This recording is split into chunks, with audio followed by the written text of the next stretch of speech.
be honest with you, sometimes I forget it's here. Yeah. That's crazy. Yeah, but the university predates the city, and the university was even started before Wisconsin was a state. Like, it's super early. Mm-hmm.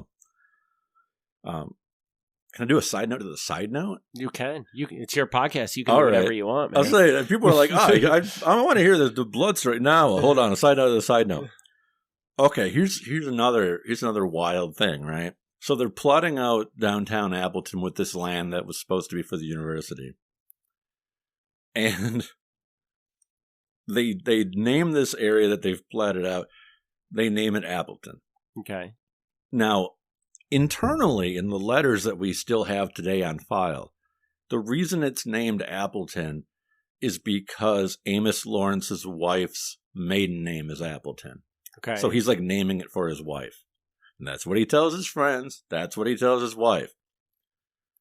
But his wife has a rich cousin named Samuel Appleton. So even though privately they're like, oh, yeah, I named it for my wife, they send a letter out to Sam Appleton, who's like lives in Boston or something. Mm-hmm. And they're like, hey, we named this city after you. So he then turns around and gives them a bunch of money for naming Exactly. Exactly. They're like, oh, he's super rich. So then he's like, well, I got a city named after me. I better invest in it. So he goes out and he pours a bunch of money into the city. So clever dog. Yeah. So they lied to a guy to get him to build Appleton. So yeah, fun stuff. Early history is full of bizarre stuff. All right, back on track. So even though I don't necessarily know that Henry Blood was involved in negotiating these land purchases, he was closely tied to Lawrence University in the early years. He was a trustee. He was the first treasurer of Lawrence from 1851 to 1864. So he was definitely closely associated with them. That's at least true. He was also a big mover and shaker in Appleton in general, because he was there so early. He was, successful and early. Mm-hmm. So he constantly comes up in the newspaper in the 1850s. Anytime there's like a committee, they're throwing like a 4th of July party. So he's like, I'll be the organizer. And he organizes it along with other notable people of the time. He ends up being the first chairman of the town of Grand Chute, which at this point in time, like most of what is now Appleton was in the town of Grand Chute. Mm-hmm. So he ends up being the first chairman there, which also then gets him to be the chairman of the Outagamie County Board of Supervisors. Influential, like early politician, like the first person of Grand Chute, first among like Outagamie County, like this is a known guy. Mm-hmm. In November 1853, the Board of Supervisors tasks him with settling up affairs with County Treasurer Robert Morrow. Now, I don't know this because I didn't bother to double check my work, but I'm wondering how this times out, because there was an issue. Robert Morrow comes up in the story of the Greeno family in Kaukauna. Okay. So it's the first time I think I said Kaukauna in this episode. If I didn't, well, I don't know, but I said it now, Kaukauna.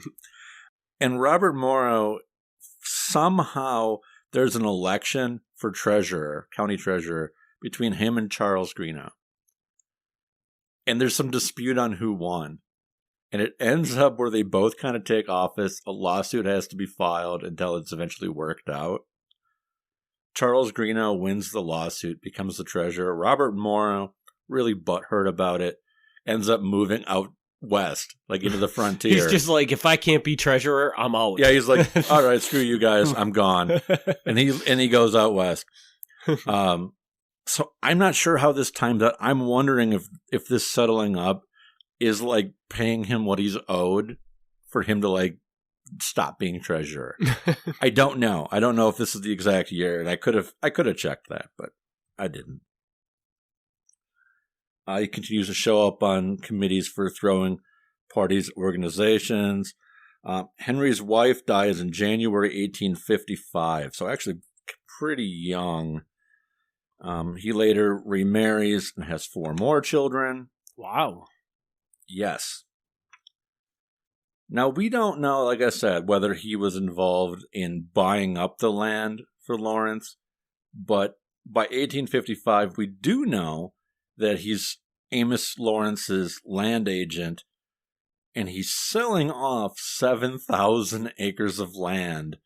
And this is where you're talking about where they're basically selling off College Avenue? This is not specifically that. Okay. That's already kind of happened. Okay. But here, there's 7,000 acres of land in Brown and Outagamie counties, much of it along the Fox River, that Amos Lawrence has just kind of been accumulating, and now he's going to sell it off. I'm not sure how much Lawrence was ever actually in Appleton.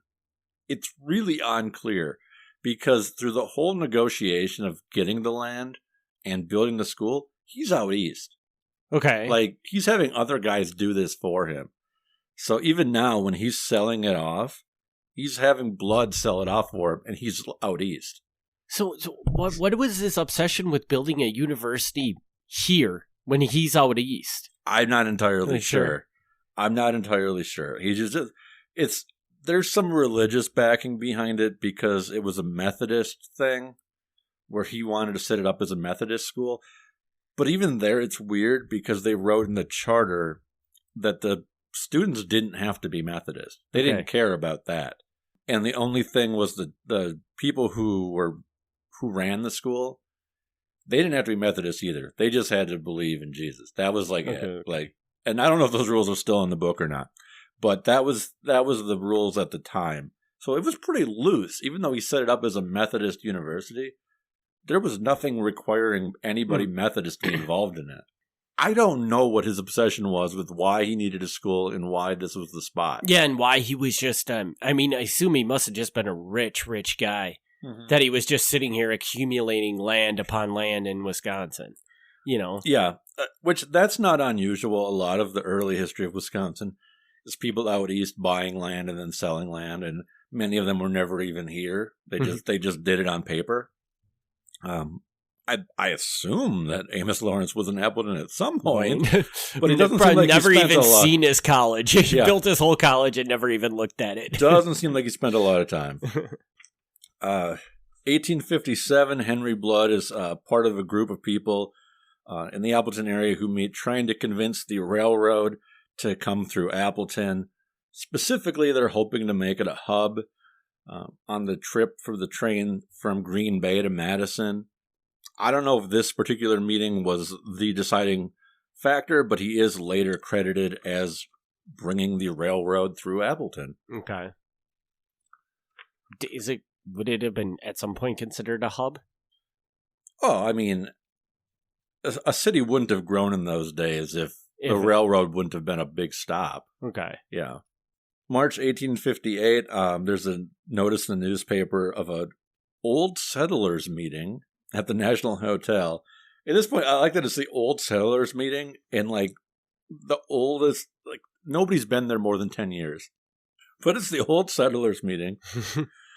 He's there along with other notable people who I'm not going to name because unless you know early Appleton history, they don't mean anything to you, but they were notable in the founding of Appleton. The focus of this meeting is kind of funny because it was a big farewell party for Dr. Beach, and Dr. Beach was moving out to Kansas. This is a running theme you'll see is the early people of Appleton moving out to Kansas. And this is, again, somehow related to this Amos Lawrence character. Okay. Because after he sets up this stuff in Appleton, he also helps set up a second thing in what is now Lawrence, Kansas. Okay.